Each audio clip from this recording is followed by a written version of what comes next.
Kenapa pengen nikah di usia matang? Terlahir dari orang tua yang very young, 18 dan 20 tahun.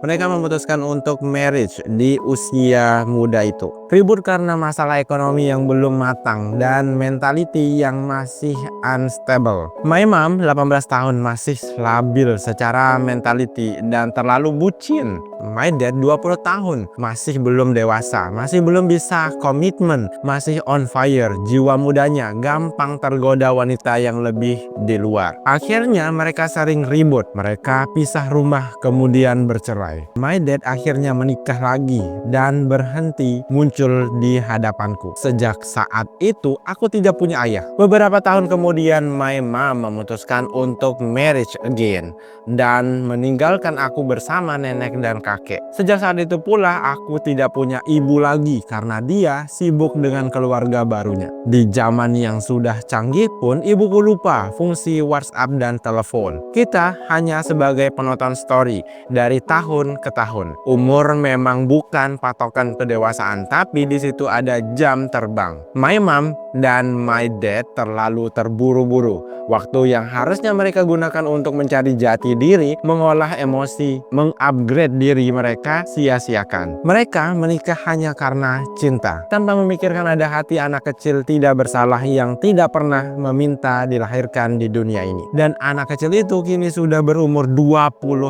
tahun. Hebat Gen Z, mereka berusaha memperbaiki trauma hidupnya supaya generasi selanjutnya nggak mengalami hal yang sama, dan tentunya lebih open-minded, menghindari hal-hal yang tidak diinginkan. Semoga karirmu mulus, duitmu banyak, umurmu panjang ya, amin. Mbak, lo hebat banget, lo kuat banget. Part by part hidup yang udah dilalui kamu jalani bijak sampai kamu tumbuh jadi sematang ini.